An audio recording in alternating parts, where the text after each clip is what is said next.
본질적 문제를 이제 말씀하고 있는 중인데, 아까 첫 번째가 제가 이야기한 끊임없는 경쟁 체제, 두 번째가 이제 법률적인 이기사 이런 거고, 세 번째가 이제 용역업체가 실질적 권한이 없다는 걸 지적해주셨단 말이죠. 네. 권한이 없다는 정도가 아니고요. 아무런 것도 해주실 능력이 없어요. 왜냐하면 업체가 있다고 말씀드렸잖아요. 2년에 한 번씩 계약을 해요. 그러면 실적에 대한 부분도 물론 포함이 되지만 이 업체가 얼마나 말을 잘 들었나 잘 들었지 않냐에 다음 계약이 연계가 돼 있으니까 상담원들이 불만을 제기해도 어떤 불만도 원청에 전달할 수가 없는 거죠. 자기들 안에서 해결을 해야 된다는 게 기본 원칙인 거예요. 원청에 잘못 전달했다고 하는 업체가 밉보일 수 있는 구조인 거죠. 그러면은 밉보이면은 재계약이 안 되고, 그럼 중간에 사장이, 용역사 사장이 네. 손해본다 이런 논리. 그러니까 다음 계약이 안 되면 연계가 안 되니까, 그러면 그 업체는 더 이상 돈을 거기에서 받을 수가 없으니까 국민은행 같은 큰 원청이 갑이 되는 거고, 네. 그 용역업체가 을이 되는 거고, 저희가 거기에서 일하는 정이 되는 거죠. 그런 구조기 때문에 저희가 불만을 얘기를 해도 노동조합이 생기고 나서는 그나마 용역업체가 들어주려고도 하지만 권한이 없으니까 들어줄 수가 없는 거예요. 그거를 지시하는 건 원청이니까요. 작업 지시 원청이 하는 거잖아요. 근데 그게 도급법이 있기 네. 때문에 절대 직접적으로 그렇죠. 하지 않고요. 그거를 용역업체에 시켜서 하는 구조예요. 그러니까 저희는 용역업체의 지시를 받는다고만 보고, 저희는 용역업체의 지시를 받다 보니까 용역업체에 어떤 다른 개선사항을 요구를 해도 국민은행이 그걸 들어줘야 될 의무가 없는 거예요. 그러니까 전형적인 이제 비정규직으로 장난질 치는 게 맞아요. 용역업체 사장은 말을 들을 수밖에 없게 만들어 놓고, 맞아요. 지들이 하면서 책임을 안 지는 거잖아요. 그렇죠. 그럼 만약, 이런 부분은 그냥 혹시나 싶어 여쭤보는 건데, 중간에 업체가 바뀌면 고용 승계 이렇게 해서 가는 저희 같은 경우에는 아직까지는 고용 승계가 계속 되어 왔었어요. 고용 승계가 되어 왔었는데, 최근에 저희가 2019년 11월에 계약 변경해야 되는 시점이 왔어요. 그래서 저희 업체 말고 다른 업체가 갑자기 나가게 되는 구조가 된 거죠.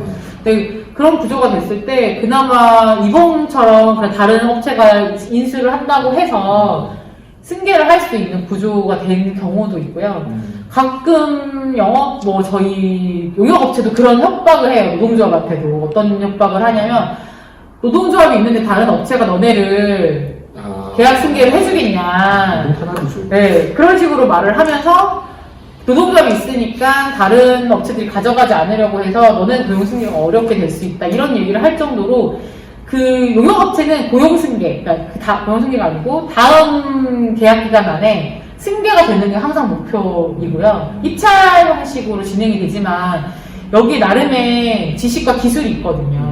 그래서 그걸 계속 이어온 게 저희 업체만 해도 지금 10여 년 넘게 한 콜센터 안에서 계속 이어가고 있었던 거기 때문에 그걸 이어가려고 하는 목적이 커서 국민은행에 무조건 잘 보이고 싶어요. 무조건 잘 보이고. 홀만 이제 중간에 용역업체일 뿐이지 사실상 작업 지시를 받는 거나 다름이 없고. 네. 네, 그럼 정규직으로 똑같이 대우를 해주기 싫으니까 맞아요. 만들어 놓은 거잖아요. 네네. 진짜 비정규직 문제라고 생각합니다.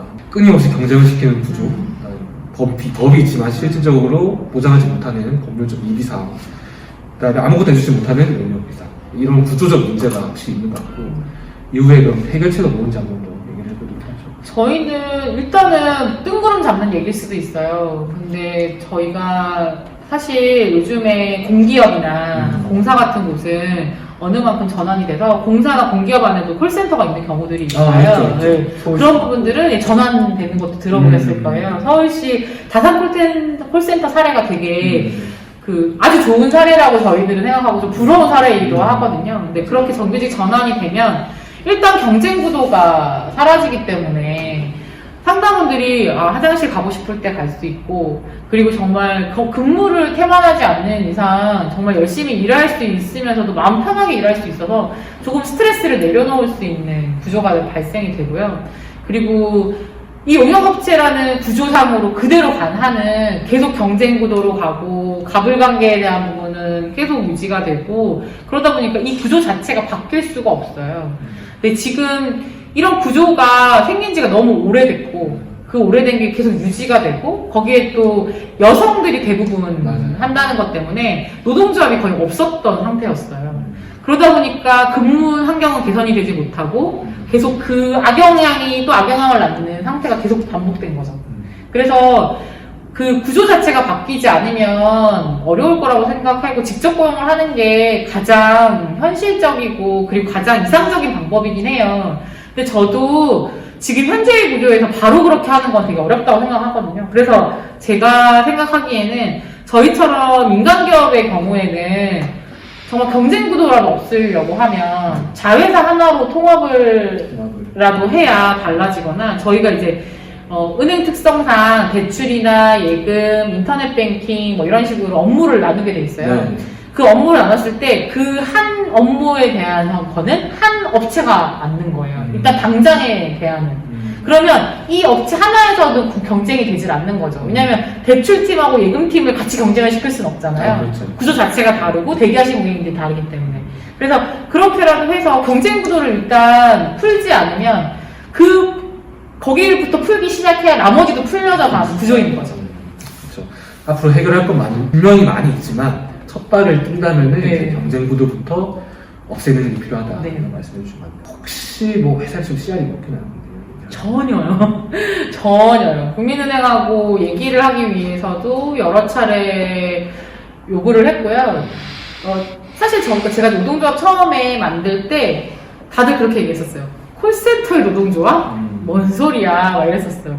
여성들이 많고 아무래도 퇴근하면 아이 돌보거나 그래야 되는 직원들도 많고 그래서 또 콜 업무가 워낙 힘들기 때문에 노동조합을 만들자고 얘기를 해도 남거나 얘기하거나 그렇게 할 수가 없었고 제가 이게 독서실처럼 네. 칸마에 이렇게 되는 데서 전화만 받잖아요. 네. 어떨 때는 같은 조에 있어도 한 번도 못 보고 그냥 퇴근을 할 때도 있어요. 그러니까 개인적인 일이에요, 굉장히. 그러다 보니까 너무 노동조합 만들기가 어려운 환경에 있었기 때문에 노동조합 만들기까지도 되게 어려웠고 그래서 여성들이 있는 이런 구조 때문에도 저희가 더 개선이 안 됐다고 생각을 해요. 그래서 조금 지금 앞으로가 숙제가 더 훨씬 더 많은 것 같아요. 그렇죠. 그러니까 코로나가 터지고 나서 지금 요즘에 많이 이슈가 되고 있잖아요.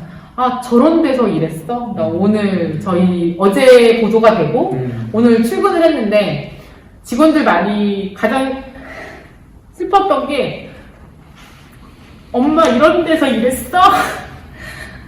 너 배우자가 너 이런 데서 근무하고 있었어 왜 말한 적이 없어 이렇게 말했던 직원들이 많았대요. 그래서 그게 너무 마음이 아팠어요. 어머니들도 똑같이 얘기하셨대요. 내 딸이 저런 데서 일하는지 몰랐다.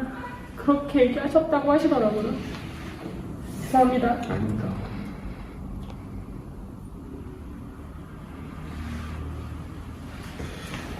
이렇게 열악한 노동 환경 속에서 용기 있게 나서신 거거든요. 노동조합 만드는 게 진짜 쉬운 일이 아닌데 어쨌든 이 환경을 좀 개선시켜 보기 위해서 용기 있게 나서셔서 동료를 모으고 노동조합 만드신 거거든요.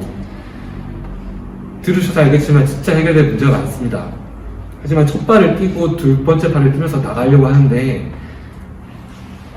투쟁에 나가는 노동자의 곁에 진짜 든든한 연대가 필요합니다. 영상을 보시는 구독자분들, 시청자분들 꼭 기억해 주십시오. 싸우는 노동자가 있고 노동자의 곁에 든든한 연대로 함께 해서 고기 문제를 해결했으면 좋겠습니다. 경제구도부터 깨고 보장하지 못하는 법도 보장을 받아야 되고 비정규직 정규직 차별도 해소해야 되고 갈 길이 멉니다. 함께 해주셨으면 좋겠습니다.